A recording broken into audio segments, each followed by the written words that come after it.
Now, your health, your safety. This is ABC7 News.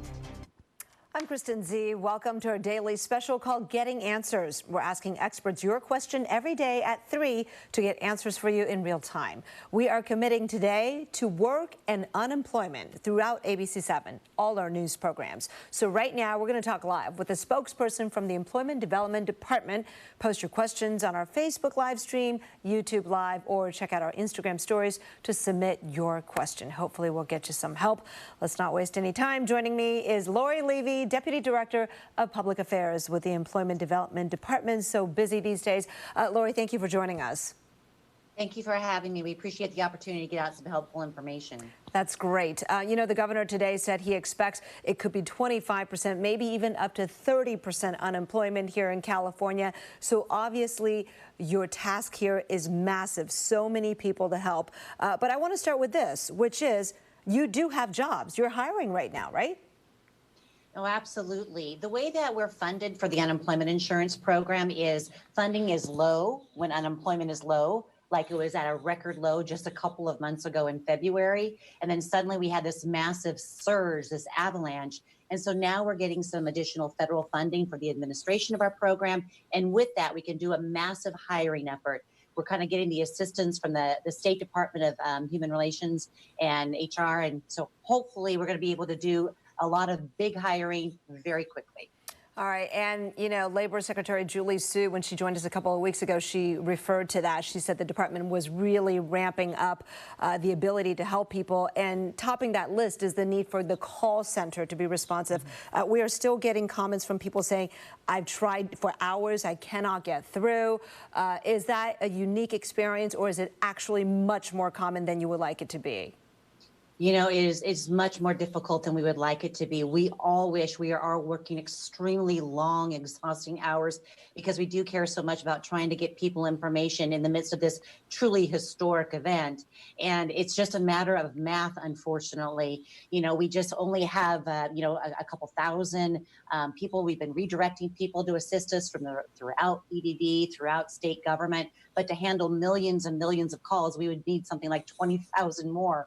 So it's just unfortunate that there's just such a demand that we can't meet on the phone, but we're doing a lot of different things to assist us with that. We're trying new technologies like a chatbot to help people get answers to their common questions. We're putting more and more people on our phone lines that are getting additional training that can truly help people with more specific claim information. We continue to do massive hiring efforts. We continue to even put in place some good self-help tools and video tutorials in 5 different languages just so people can get some help to get the information that they need and not necessarily have to wait to talk to somebody on the phone. All right, so let's talk about the math. You're saying you have a few thousand people right now working to answer millions of claims, but you are hiring to hire more people to be call center folks, right? That's what you're doing. Absolutely. I mean, that is one of our goals, is to do a massive hiring effort. We're talking about several hundred people here, and it's changing, evolving every day. So the numbers always change every day as well. But we've already started off with more than 1,300 people kind of redirected to assist us in many different ways. We're adding to that with this massive hiring effort. Are you hiring people from out of the state of California? Because I'm reading some reports of people saying that appears to be the case, and people are, you know, the operators, their cell phones are dropping off. So that's another point of frustration. Well, no, actually, we're hiring people from right here in California, and we have redirected people from throughout EDD as well as throughout state government here in California to assist us, to help us bridge the gap between very low unemployment and now trying to do this massive hiring effort. We did bring in some vendor assistance with some trained call center staff that they've offered. I don't have any details about where those people are, but anybody who goes on our call lines does go through mandatory California unemployment insurance training so that we can lend a good hand to those who call. Got it. All right, let's get to some viewer questions. Cassie Garcia wants to know, why are so many people in the same boat with the incorrect Social Security number? Being overloaded is one thing, but why so many errors? For some reason, you're a little breaking up a little. I think you were asking me about Social Security numbers. A lot of people, incorrect ones, and then, you know, with the errors, not able to get through. I think a couple of things. Number one, we are finding that some people, before you go and you submit your application when you're on UI Online, you're asked to make sure you go back and double check your information to ensure it's true and correct before you hit submit.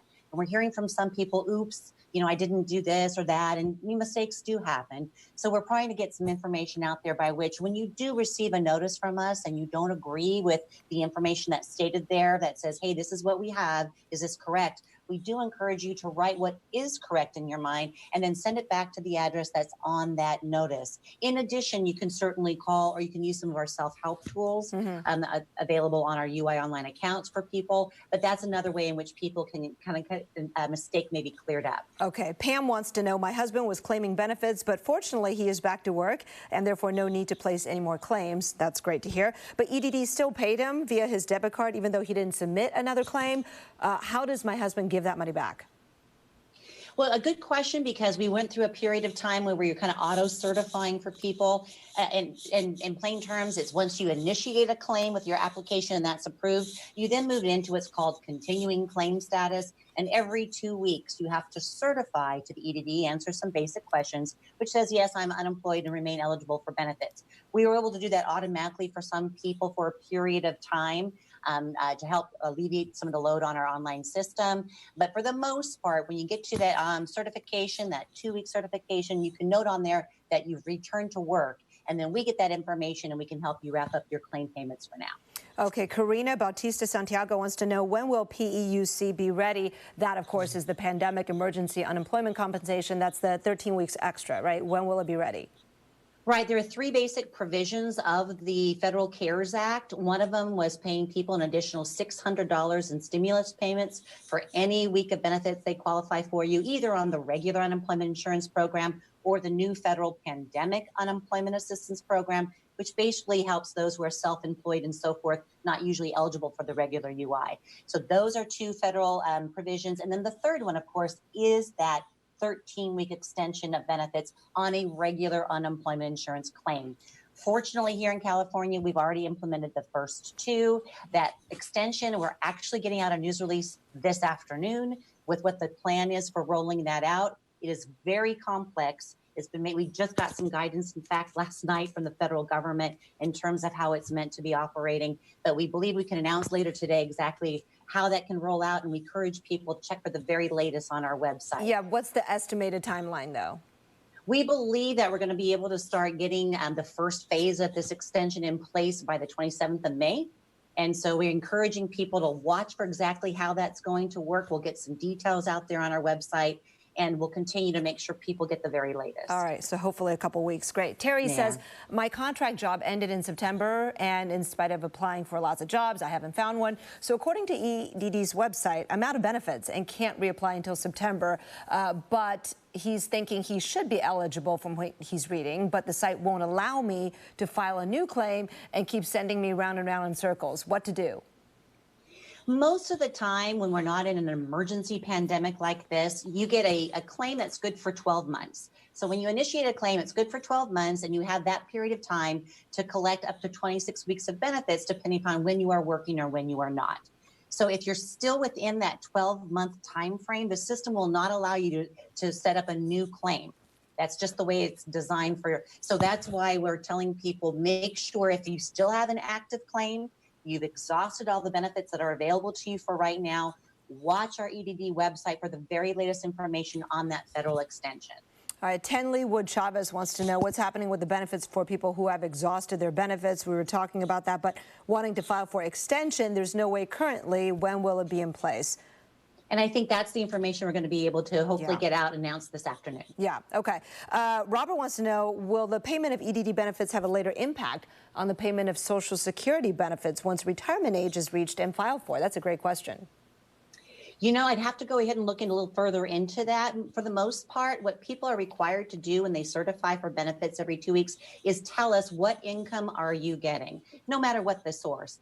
Some of it will not be deducted from your unemployment insurance benefits. Some of it will. It all depends. And we look at that information that's provided by the claimant, and we can make that determination.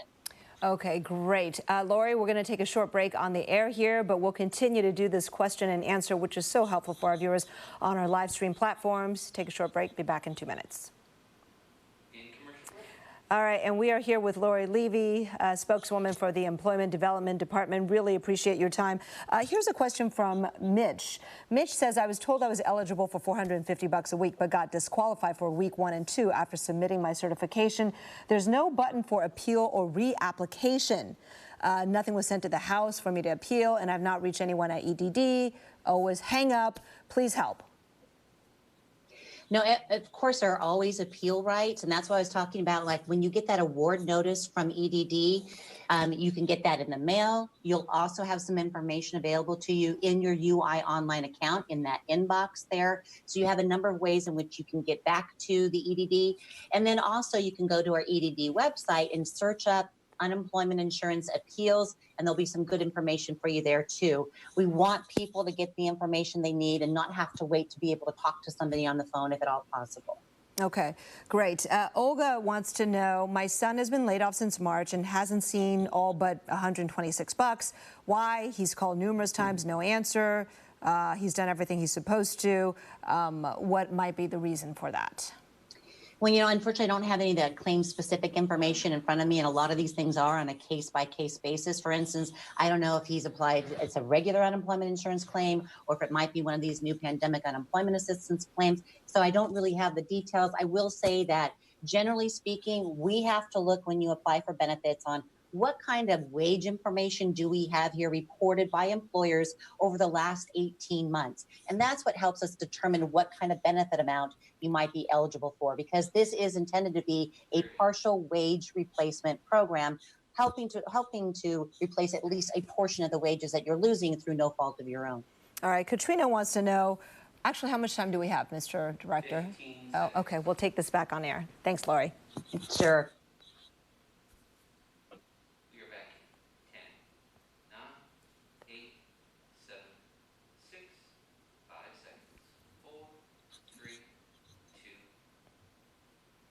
And ABC7 is all about jobs today and unemployment benefits. So we are back with Lori Levy from the Employment Development Department, because that's what you guys are trying to do. You're trying to develop folks for jobs. But right now you're also helping so many who are filing their claims for unemployment. Peter wants to know, if an employee refused work under the shelter-in-place order, is the employee's benefits, are they going to be penalized, or do they have to accept work and then get kicked off EDD?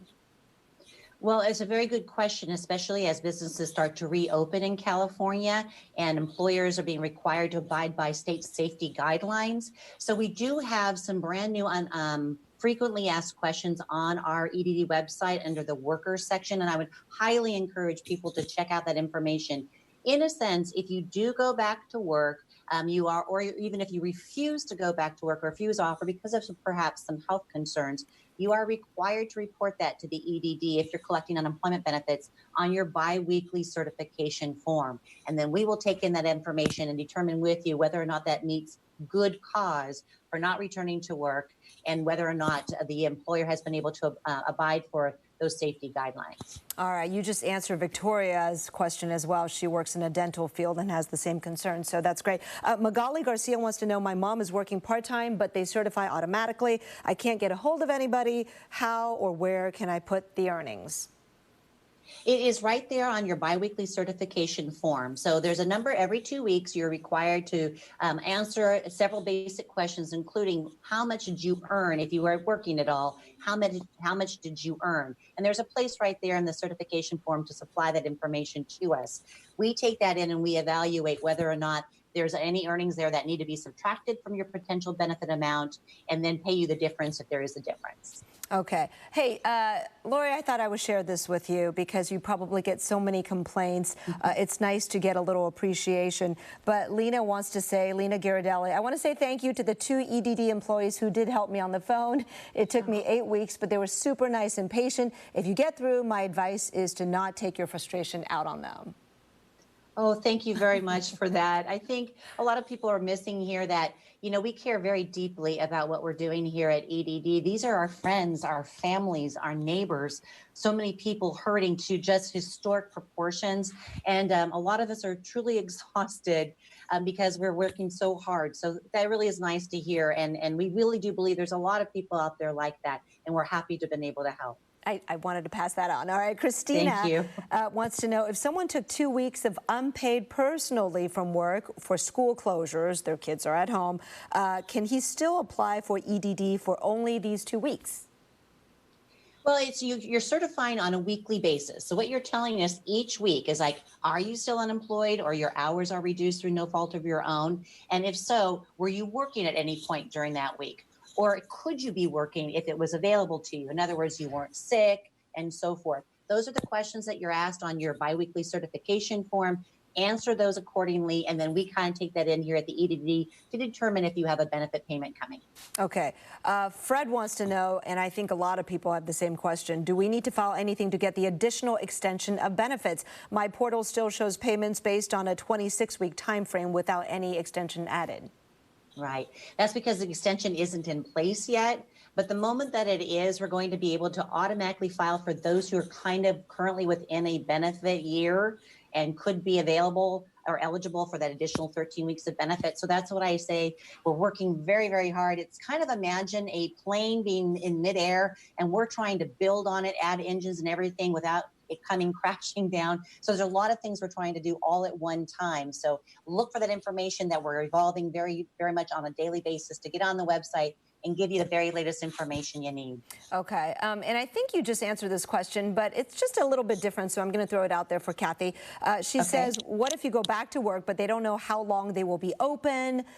You may get laid off again, so do you keep filing out unemployment each week, filling out? Right, and that kind of goes back to, that's why you have a 12-month period of a claim. And so you may not, and this is a lot of people actually, they may be going back to work for a week or two a year, and you report that on your weekly certification form. You may not get any unemployment benefits for that week. That's okay. You still have that year-long period to collect up to the 26 weeks of benefits you're eligible for. Okay, great. Here is a question about debit cards. Laura Park says, I was approved for benefits weeks ago, and it says I've been paid. Where is my debit card? And ABC7 actually did a story, Michael Finney, a few days ago about people, they can't access their debit cards. I'm glad you asked this question because I think what we're finding to be the case a lot of times is, there are people who go on an unemployment insurance claim or on a seasonal basis. We have people on a disability insurance claim or a paid family leave claim. So when you get an EDD debit card, it is good for 3 years.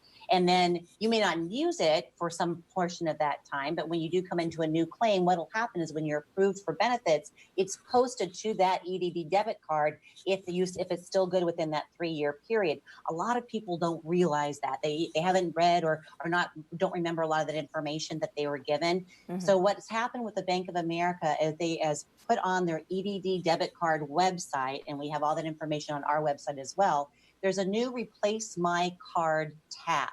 And that way you can go and do so on your own. If you need to replace that card, you've misplaced it.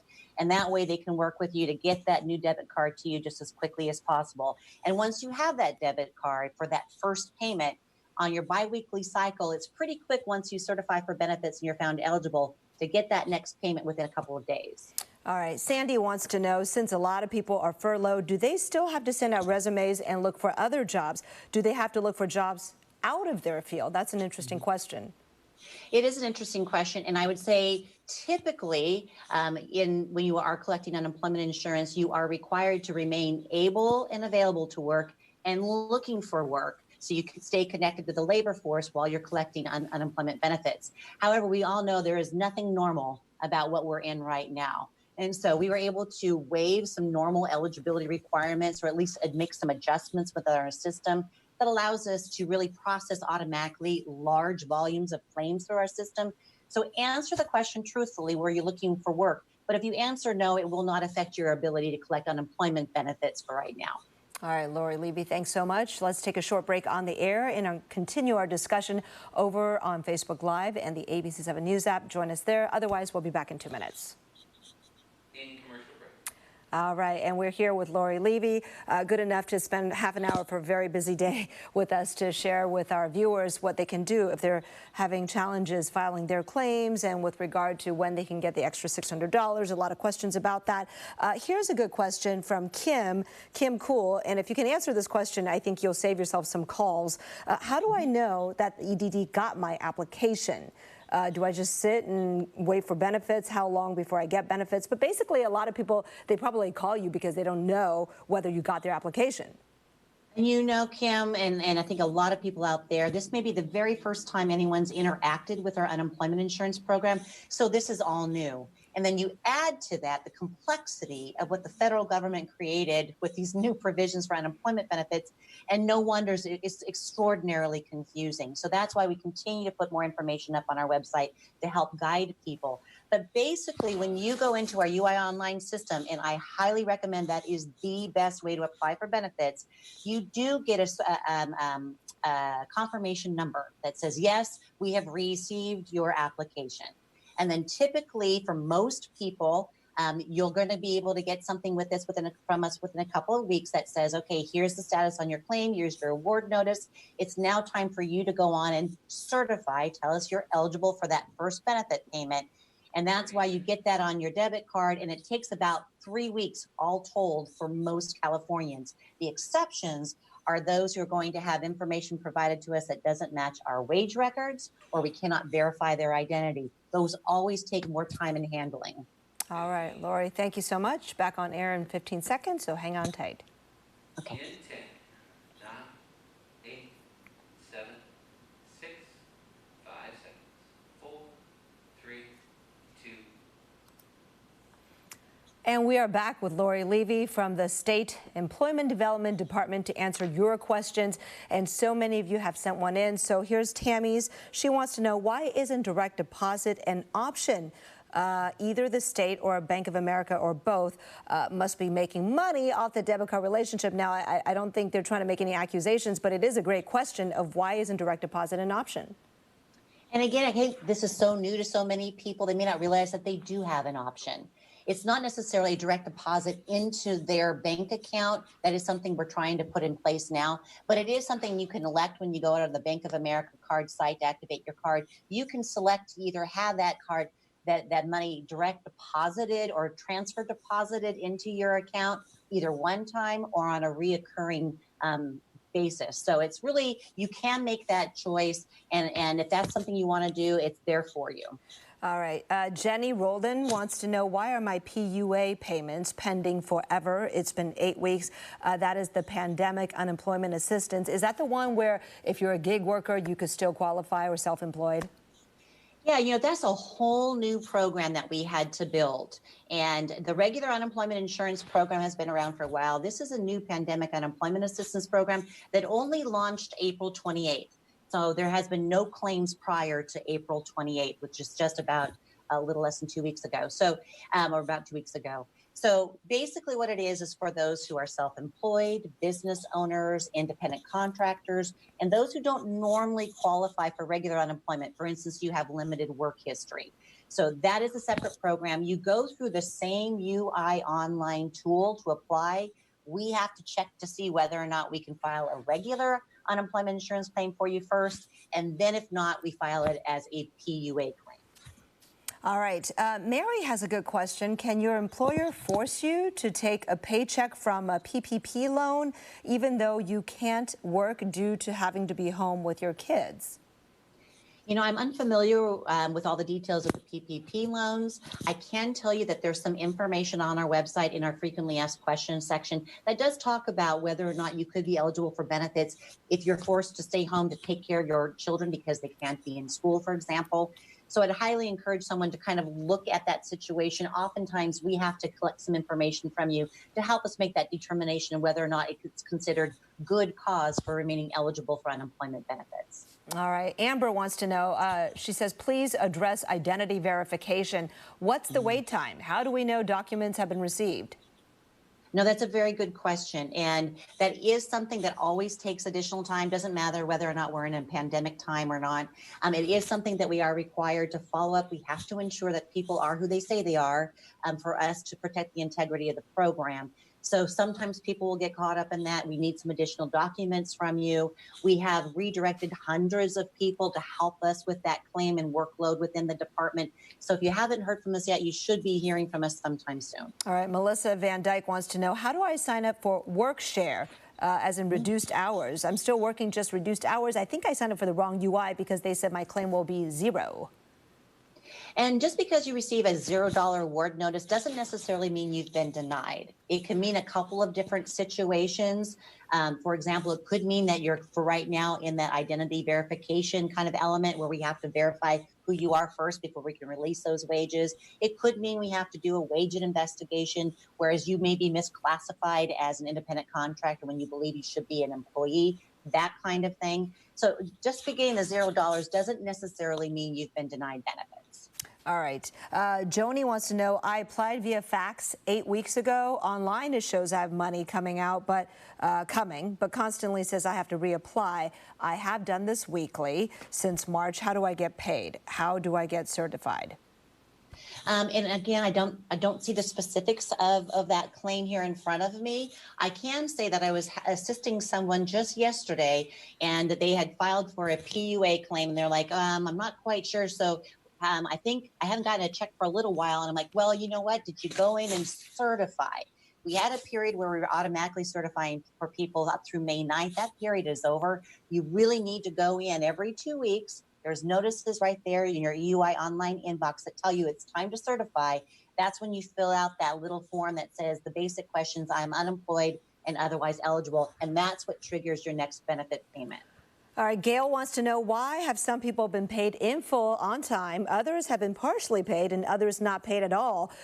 Also, should we continue to reopen or claim every other week as prompted? So 2 questions. And I'm not sure about the reopening claim prompt, because that's really something that, if your claim goes dormant within that 12-month period and now you're unemployed again, that's when you reopen your claim through UI online. So usually you can follow the prompts on that.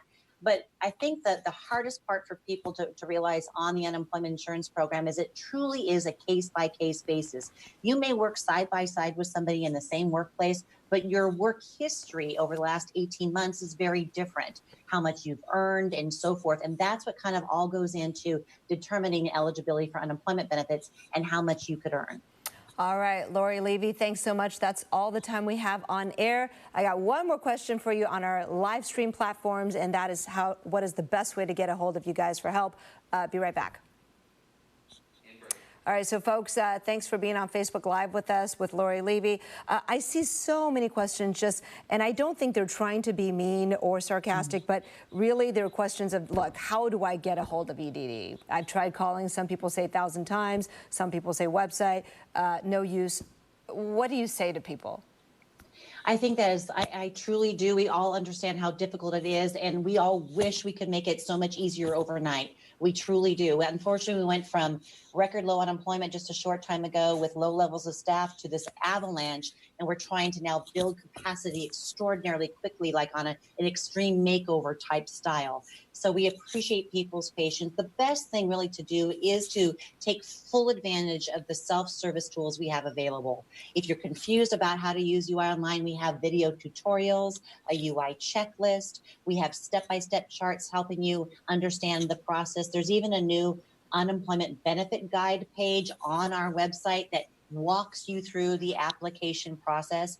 I think this is such a tense time for so many people. They may often overlook those self-service tools, but they can be extraordinarily helpful so you don't have to wait in line. And I would say for most people that we're hearing from on the call center lines, you really don't have to talk to a representative. Oftentimes that information is right there on the website. So there isn't like a secret best number to call? Unfortunately, no. Just know that we are expanding on that call center capacity on a daily basis. We put people through days of training as we get these redirected staff coming to us from all different sources so that they can be helpful. We just put them through extra training so that now they can actually answer a few more in-depth like claim specific questions. So it's truly an ever evolving scenario. And I will say, like, if you go onto UI Online, some of your best times are in the early morning hours before 10 a.m. or after, say, 4 or 5 o'clock at night. All right, Lori Levy, thank you so much for joining us today. I really, really appreciate it. Well, and thank you so much for helping us get the word out. So many people really need that valuable information.